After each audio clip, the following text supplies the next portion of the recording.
आर्हत वाङ्मय के ठाणं के 8वें स्थान में कहा गया है, अठ पुढवी ओ पर्णत्ताओ तंजहा रयणपभा शक्करपभा बालुअपभा पंकपभा धूमपभा तमा अहे सत्तमा ईसिपभारा। हमारी सृष्टि में विभिन्न चीजें हैं। यहाँ इस 108वें सूत्र में शास्त्रकार बता रहे हैं, पृथ्वियां 8 हैं। पहली रत्न प्रभा, दूसरी शर्करा प्रभा, तीसरी बालुका प्रभा, चौथी पंक प्रभा, पांचवी धूम प्रभा, छठी तमह प्रभा, सातवीं अधय सप्तमी अथवा महातमह प्रभा और 8वीं ईसत प्रागभारा। ये 8 पृथ्वियां बताई गई हैं। ये 7 तो नीचे हैं, ईसत प्रागभारा ऊपर है। अब इन 8 में जो ये 7 हैं, ये 7 नरक की द्योतक हैं, 7 नरकों के गोत्र हैं। ये रत्न प्रभा, शर्करा प्रभा जो नाम अभी बताए हैं, ये नरकलोक यानी नारकीय जीव नीचे रहते हैं। 7 ये पृथ्वियां है, नरक भी 7 होते हैं, पहली, दूसरी, तीसरी, चौथी, 5वीं, 6ठी, 7वीं नरक। हमारी सृष्टि में जीव हैं। जीव शुभ कर्मों का अर्जन भी करते हैं तो अशुभ कर्मों का अर्जन भी कर लेते हैं। और जैसे कर्म होते हैं उनके अनुसार अगली गति का आयुष्य बंध भी होता है। तो नरक में भी जीव पैदा होते हैं। 4 गतियां हैं, नरक गति, तिर्यंच गति, मनुष्य गति, देव गति। अब मनुष्य मरकर के मनुष्यों में से मनुष्य मरकर के नरक में भी जा सकता है, तिर्यंच गति में भी पैदा हो सकता है, मनुष्य गति में यानी वापिस मनुष्य भी बन सकता है, देव गति में भी जा सकता है और मरकर के मनुष्य मोक्ष में भी जा सकता है। अब यह कोई प्रश्न पूछे कि इन 4 गतियों में से नरक में इन चारों ही गतियों के जीव पैदा हो सकते हैं क्या? नहीं हो, चारों के नहीं हो सकते। नरक गति में जो वर्तमान में नारकीय जीव है वो मरकर के सीधा इस गति के बाद पुनः नरक में पैदा नहीं हो सकता। देव गति के देव हैं, वे अपने आयुष्य की संपन्नता के बाद सीधे उस देव गति के सीधे बाद नरक में पैदा नहीं हो सकते। न नारकीय जीव सीधे नरक में पैदा हो सकते हैं और न देव सीधे नरक में पैदा हो सकते हैं। बस ये 2 गतियां शेष, तिर्यंच और मनुष्य। तिर्यंच नरक गति में पैदा हो सकते हैं और मनुष्य नरक गति में पैदा हो सकते हैं। यह एक स्थूल बात है, इसमें भी बहुत भेद है। हर कोई तिर्यंच हर किसी नरक में जाकर के पैदा नहीं हो सकता। हर कोई मनुष्य नरक में पैदा नहीं होता। कोई साधु है, साधु अवस्था में है, आयुष्य बंधा है साधु अवस्था में, वो कभी नरक में पैदा नहीं होगा। तो हर कोई मनुष्य पैदा नहीं होता नरक में, जो पैदा होने के लायक हैं वे ही हो सकते हैं। अब 7 नरक हैं। एक हमारे संत लोग थोड़ा कोई जानते होंगे, एक संक्षेप में है कौन सी नरक में कौन कहाँ तक जा सकते हैं, तो वो एब्रीविएशन के रूप में फार्मूला सा है ए भू खे थे ऊ थी ज मैं। यह छोटा सा एक मंत्र सा है। मंत्र क्या, एक छोटा सा इस विषय का ज्ञान वाला है। ए भू खे थे ऊ थी ज मैं, ए भू खे थे ऊ थी जय मैं, ए भू खे थे ऊ थी जय मैं। इसका मतलब क्या है? ए यानी ए फोर असंगी त्रियंश पंचेंद्रिय। असंगी त्रियंश पंचेंद्रिय सबसे पहले ए है, पहली नरक तक जा सकते हैं, उसके आगे असंगी त्रियंश पंचेंद्रिय अगली नरकों में पैदा नहीं हो सकते।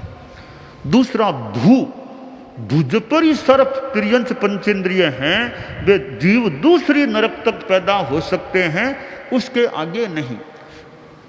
ए भूखे, खेचर जो पक्षी जो उड़ने वाले आकाश के जो हैं खेचर जीव, वे तीसरी नरक तक यानी पहली दूसरी तीसरी तक पैदा हो सकते हैं, उसके आगे नहीं। और थलचर जीव हैं, वे चौथी नरक तक पैदा हो सकते हैं, उसके आगे नहीं।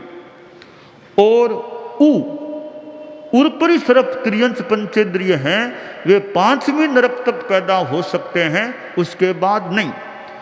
थी यानी स्त्री, ये त्रियंशों की यानी जो स्त्री कोई जाएगी तो छठी नरक तक स्त्री जा सकती है, उसके आगे सातवीं नरक में स्त्री पैदा नहीं हो सकती। और जय में जलचर है, वो सातवीं नरक तक पैदा हो सकते हैं। और मैं मनुष्य, मनुष्य भी यानी वो स्त्री नहीं मनुष्य, बाकी शेष मनुष्य यानी स्त्री नहीं, तो मनुष्य सातवीं नरक तक पैदा हो सकते हैं।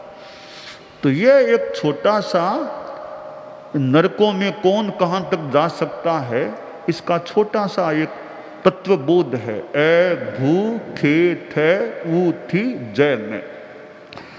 तो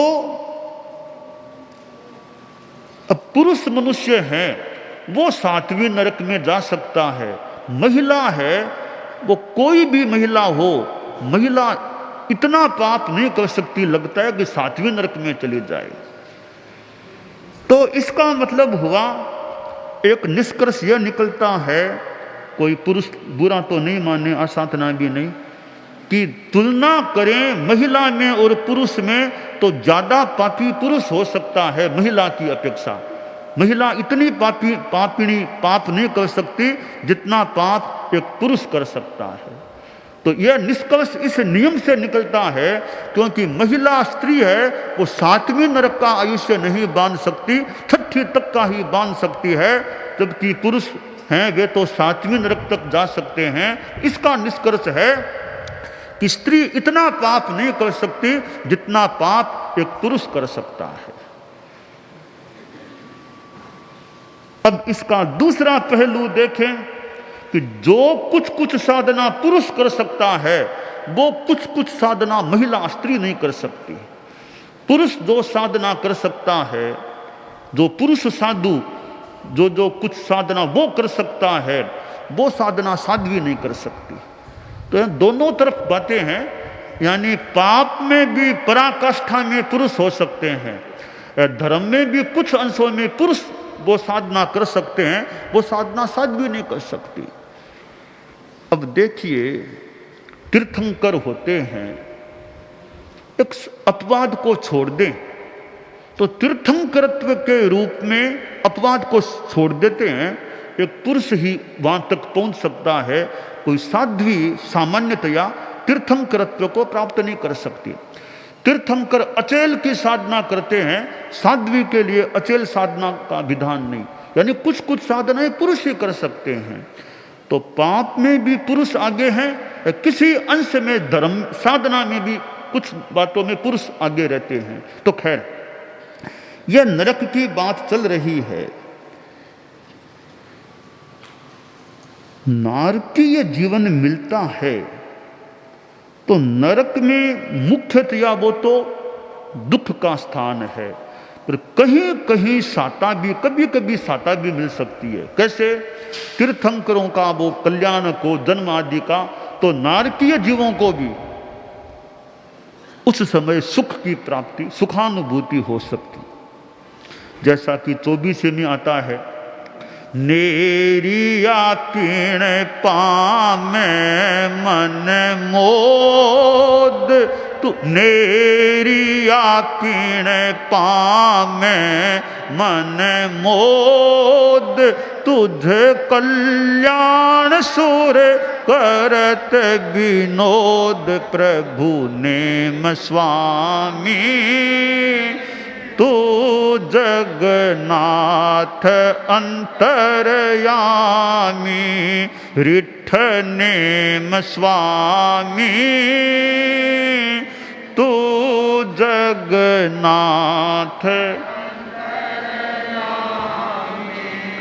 यह 24 का ग्रंथ है, श्रीमद् दयाचार्य का यह 24 का ग्रंथ है। यह महत्वपूर्ण ग्रंथ है। महत्वपूर्ण कैसे है? हम ध्यान देना, यूं तो स्तुति परक एक 24 तीर्थंकरों की, प्रत्येक तीर्थंकर की एक एक गीत के माध्यम से परम पूज्य प्रज्ञा पुरुष श्रीमद् दयाचार्य ने मानो स्तुति की है। स्तुति करना भी अपने आप में बढ़िया है, परंतु दयाचार्य ने स्तुति तो की, लगता है दयाचार्य का तत्वज्ञान भी बीच बीच में आता गया। 24 में दयाचार्य के पास जो तत्वज्ञान था, मानो उसकी भी बूंदें, कुछ बूंदें बरसाने की कृपा की है। बीच बीच में तत्वज्ञान भी आ गया है। अब 14वीं ढाल को कोई देखो अनंत प्रभु की, तो एक तत्वज्ञान की बातें कितनी 14वीं ढाल में कितनी तत्वज्ञान की आ जाती है। अब देखिए, अब यह नैरिक भी साता को प्राप्त करते हैं, एक तत्वज्ञान की बात है, परंतु 24 के स्तुति के बीच में यह बात भी डाल दी। अब देखिए कि अनुत्तर विमान के देव हैं, इधर तीर्थंकर मनुष्य लोक में हैं, उनका कैसे संवाद हो जाता है, यह कला, यह बात भी हमें 24 में प्राप्त हो जाती है। सुर अनुत्तर विमान ना सेवैरे, प्रश्न पूछा उत्तर जिन देवैरे, अवधि ज्ञान करी जाने लेवैरे। सुर अनुत्तर विमान ना सेवैरे, प्रश्न पूछा उत्तर जिन देवै, अवधि ज्ञान करी जान।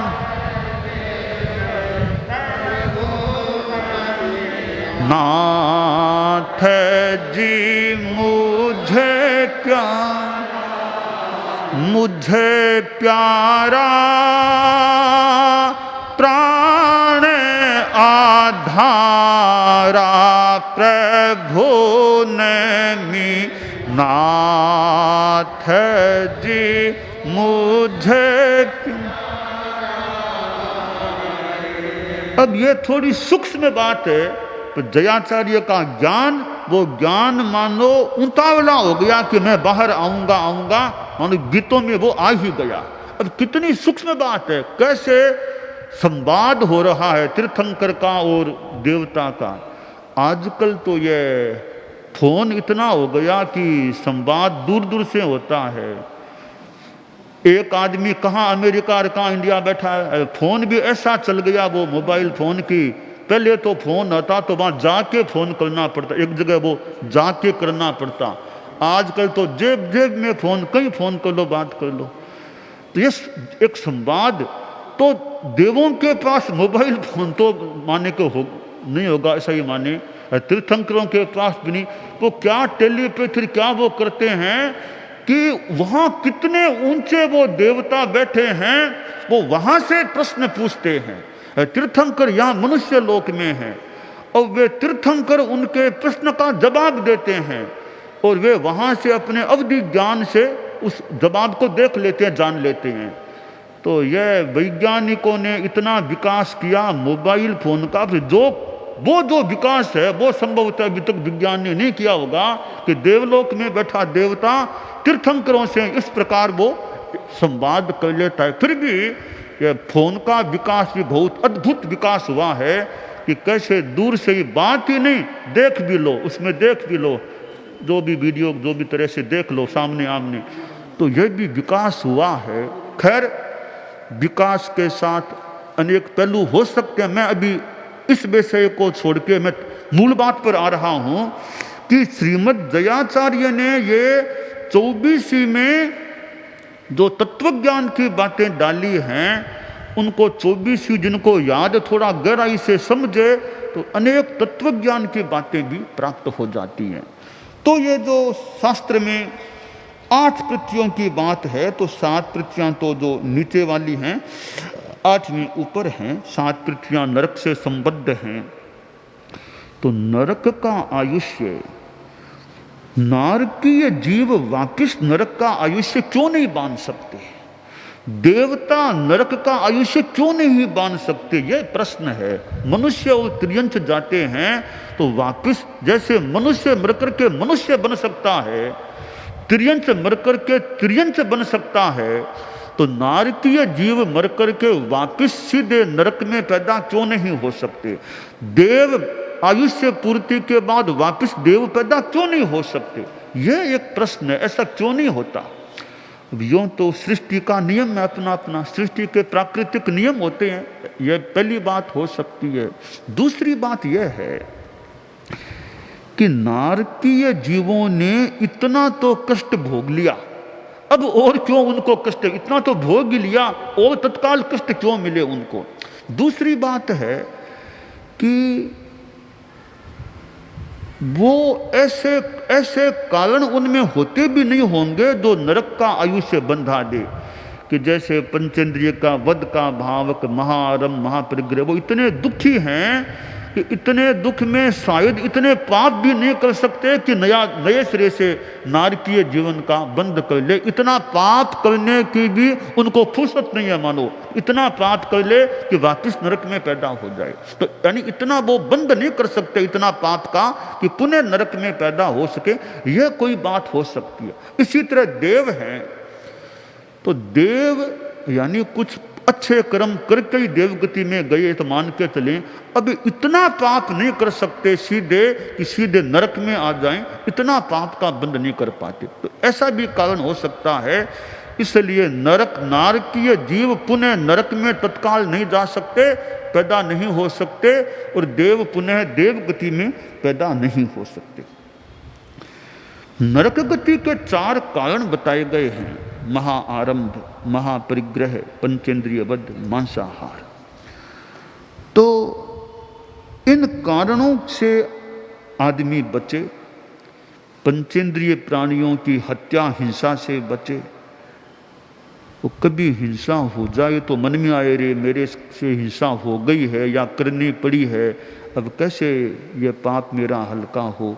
जैसे आप लोग गृहस्थ हैं कि अमुक जीवों को मारना पड़ा, मराना पड़ा, कभी किसी पंचेंद्रिय छोटे प्राणी को, चूहा आदि आदि किसी रूप में मर गया कि मारना पड़ा, ऐसे है। तो भी हो गया तो कैसे थोड़ा प्रायश्चित कर लें कि इतना पाप करना पड़ा, भूल में हो गया कि पंचेंद्रिय प्राणी की हत्या मेरे द्वारा हो गई। और कई अबॉर्शन का पाप, अबॉर्शन का काम कर लेते हैं, यानी गर्भ की हिंसा हत्या का काम भी कर लेते हैं। कभी पंचेंद्रिय मनुष्य को हमने मराया है, जानबूझ के मराया है, मारा है, तो ऐसा पाप हो गया है, तो उसका भी कोई चारित्रात्माओं के पास प्रायश्चित लेने का प्रयास कभी जिंदगी में करना पड़ा। जितनी जैसे शुद्धि हो सके वो तो करें। तो पंचेंद्रिय प्राणी की हत्या हिंसा है, वो नरक गति के बंध का एक कारण बताया गया है। इसी तरह महाआरंभ है, बहुत परिग्रह आसक्ति है, बहुत आरंभ समारंभ है। तो ऐसे कार्यों से आदमी बचने का प्रयास करे कि मेरा नरक गति का आयुष्य का बंध न हो जाए। अब हिंसा भी करे, साथ में खुशी भी मनाए, ओ मैंने मार दिया, मैंने मार दिया। अरे एक पाप तो किया, दूसरा पाप तो क्यों करते हो? मार दिया कि मारना पड़ा, अब मार के खुशी मनाना, हाँ वो मैंने मार दिया, मैंने कर दिया, मैंने कर दिया। खुशी तो मत मनाओ, और ज़्यादा तो पाप मत करो। किसी को दुखी बनाने में क्या खुशी करना है? दुखी तो मान लो कोई काम करना पड़ा मजबूरी में, अब खुशियाँ क्या मनाना कि मैंने ऐसा कर दिया ऐसा। तो ये खुशी दुखी बनाकर किसी को मारकर फिर खुशियाँ मनाना है, वो बढ़िया बात नहीं। मुझे प्रसंग रामचरित्र का याद आ गया। रामायण में रावण का वध का प्रसंग है, यानी राम लक्ष्मण, हमारे यहाँ लक्ष्मण जी के द्वारा वो रावण का वध हुआ था। अब रावण का वध हो गया मान लो, परंतु बाद में रामचंद्र जी ने जो सद्व्यवहार किया वो एक विशेष, यानी ठीक है हमें मारना तो पड़ा, हमारा एक मुद्दा था, मारना पड़ा।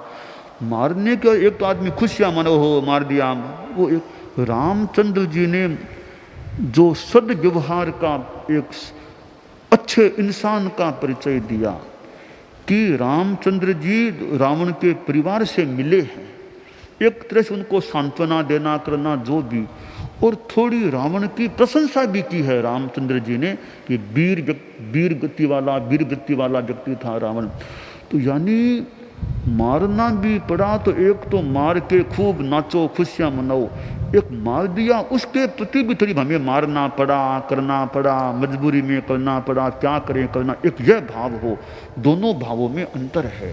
मार कर खुशियां मनाना और ज्यादा पाप का बंध है, मार के थोड़ा पश्चाताप भी मजबूरी में करना पड़ा, क्या करें, तो कुछ पाप में हल्कापन भी हो सकता है। तो रामचंद्र जी ने जो एक सज्जनता का परिचय दिया कि मारना तो उसको पड़ा, लक्ष्मण जी के द्वारा काम हुआ परंतु बाद में रामचंद्र जी ने भी उनके परिवार के साथ अच्छा व्यवहार किया, एक मानवता का व्यवहार किया। यानी कभी किसी युद्ध आदि में कुछ करना भी पड़े तो इतनी खुशियां मत मनाओ कि मार दिया, मारने की खुशी मत मनाओ, ताकि पाप कुछ हल्का रह सके। तो छोटे छोटे जीवों की भी हिंसा हो जाए। अब हिंसा से आदमी बचने का जितना बचाव कर सके तो वो बचाव करे, पंचेंद्रिय से भी बचे और एकेंद्रिय जीवों की हिंसा से भी, जमी कंद आदि आदि है, जितना श्रावक बच सके। भी चतुर्मास है तो जमी कंद का तो लहसुन प्याज आलू आदि का जितना हो सके सेवन न करें, जितना हिंसा का बचाव कर सके। तो यह नरक गति का बंध का एक कारण है यह हिंसा। हिंसा एक परिग्रह हिंसा, ये कारण है नरक गति के। इन कारणों से गृहस्थ भी जितना बचने का प्रयास कर सके उतना उनकी आत्मा के लिए हितकर हो सकता है या अहित से बचाने वाला हो सकता है। दानान शठम अभय पयानम सच्चे सुया अणवज्जं वयन्ति तवेशुया उत्तम बंभचेरम लोगुत्तमे समणेनाय पुत्ते।